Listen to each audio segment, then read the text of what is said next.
Hi aviation lovers, my name is Irina. You're on the Jet Dream Ginger channel where we explore the skies, share aviation insights, and dive deep into the reality of cabin crew life. Today we're going to talk about one of the most popular low-cost Middle East airline for the candidates who need less strict requirements for a cabin crew position and seeking for a healthy life-work balance. FlyDubai. I'll give you a short description of this airline, of course requirements for a cabin crew position and pros and cons of these airlines and flight attendant cabin crew job. Sounds intriguing? Then fasten your seatbelt, cause we are flying right into it.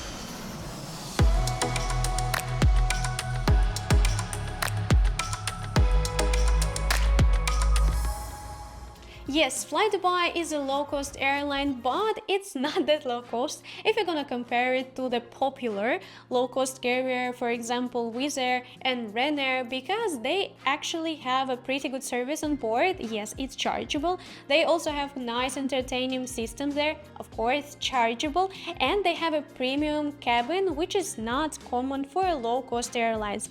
And in the business class, all those options like service on board, in-flight entertainment and Wi-Fi could be a part of the service already. So you can actually grow in the airline as a flight attendant because you're gonna start as an economy flight attendant and then you will go to other cabins and a supervisor position. But there are also some other opportunities that FlyDubai offered, and we will discuss it later on in the pros of this airline. But now, let's talk about the requirements. I won't take long to discuss the requirements of FlyDubai flight attendant. Here on the screen you can see them all. I took it from its official website and it's quite similar to other Middle East airlines. Just one thing, shirt.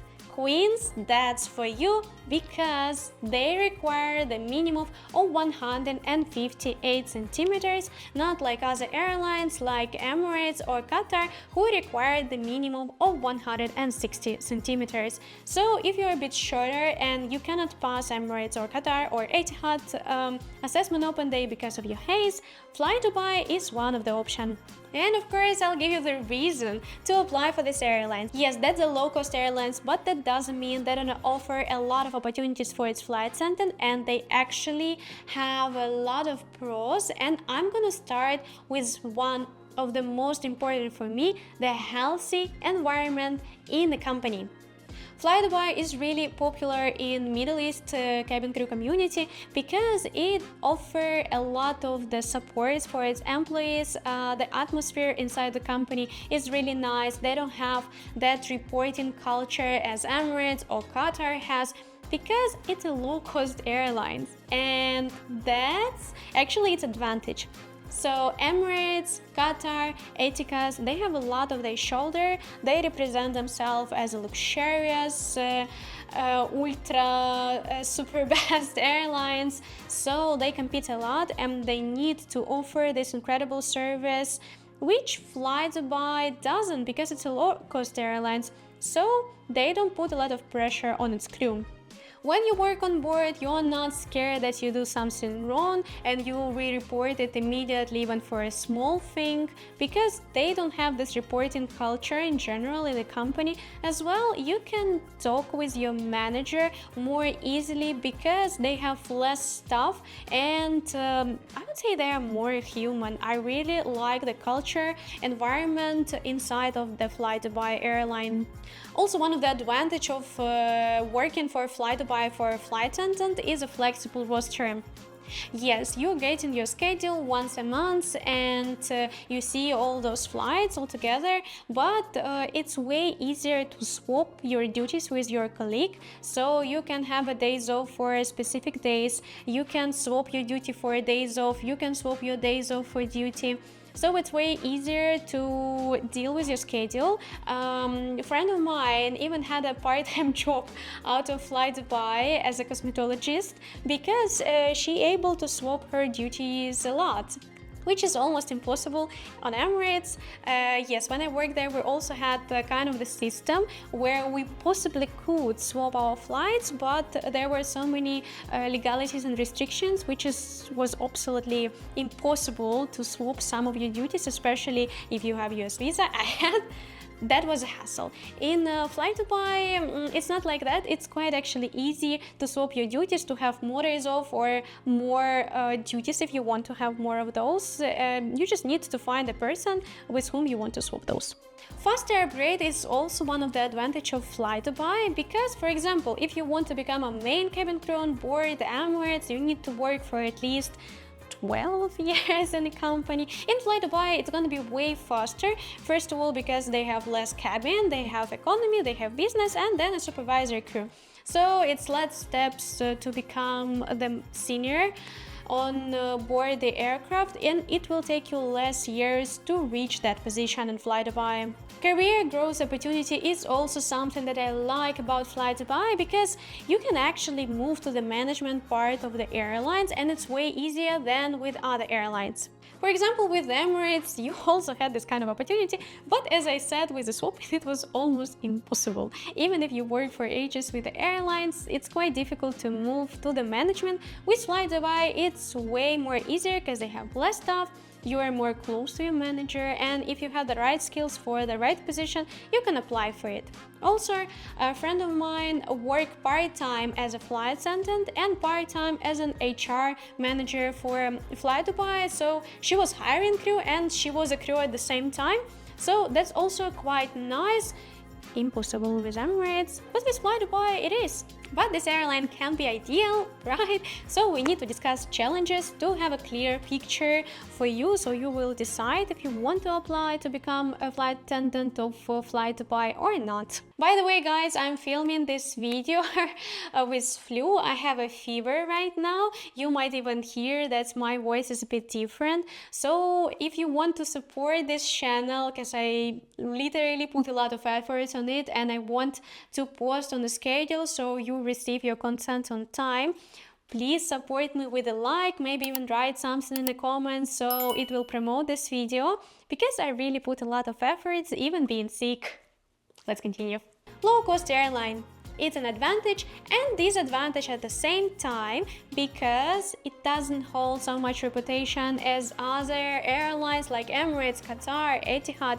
It doesn't compete with them. It's on other niche. It's a low-cost airline, so if you decided to move forward with your career, of course it's better if you're gonna have something bigger on your resume than FlyDubai, but it depends what you want to do later on, if you want to continue with flight attendant position or you want to move and do something else. So it's con, but depends what your plans to do afterwards. Salary is way less than other Middle East airlines like Etihad or Emirates because they provide basic salary, transportation allowance and housing allowance all together, and they're gonna pay you 8,275 UAE dirhams.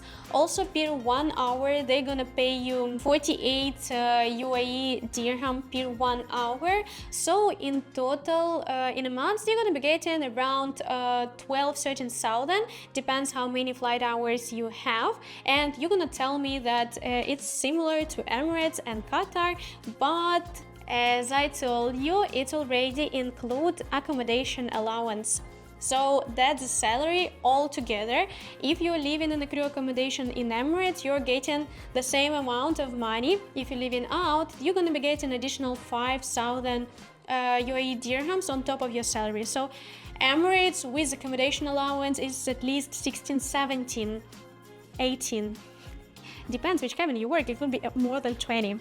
And FlyDubai starting salary with accommodation allowance include is around 12, 13,000. FlyDubai doesn't provide accommodation, they give you accommodation allowance straight away. So you need to rent an apartment, and apartment in Middle East, especially in Dubai, are extremely expensive. And if we're taking into consideration that you're getting certain thousand including accommodation allowance, that's a big big amount of your salary gonna go for rent. You can make it less if you're gonna live somewhere in Sharjah, but it's as an Emirate, it's not that far from Dubai. It's like it has a border, and it could be not that far from the airport. But if you want to go to the city center of Dubai, it will take a time, and without car it's almost impossible because it will take ages. But it depends if this is a cons for you or not. As I said, FlyDubai is a low-cost airline, so they don't have ultra-long flights to US, Australia. They have shorter flights, they have flights within Middle East, Europe, Asia. So they have a lot of turnarounds. Basically, your roster will be from turnarounds and a few layover a month. So if your goal is to travel the world, see your country, it might be difficult because most of the flights, your duty flights, are turnarounds. Yes, you can travel on your days off, you can have a lot of days off, you will get a lot of discounts with this airline, same as any other airline. They have a really good discounts with the mother airlines, in this case FlyDubai. They also have discounts with other airlines, so you can travel on your days off and you can have a lot of days off with FlyDubai. But at the same time, if you want to travel the world on your duty as a flight attendant, you will. They have layovers, but not that many as other airlines. Majority of the flights are turnaround, so you're going there and you're coming back the same day without going out of the aircraft.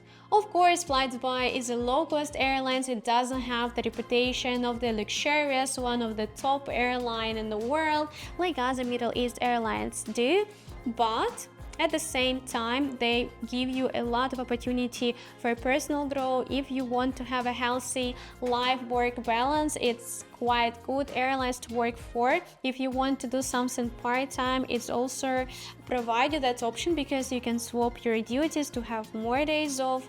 At the same time, the salary is not the best if you're gonna compare it to other Middle East airlines, but it has its good and bad sides. So really, it depends on your goal, what you want to do. You want to have like a life-work balance, or you want to travel the world. You want to travel the world on your days off, or you want to travel the world on your duty. You want to save a lot. You need that salary or this salary. You can spend a significant amount of your salary on rent, but live in the apartment without sharing it with anyone else. So I can't answer the question, is it worth it for you? Because you're the one who can compare pros and cons of this airline and decide if you want to work as a flight attendant or FlyDubai.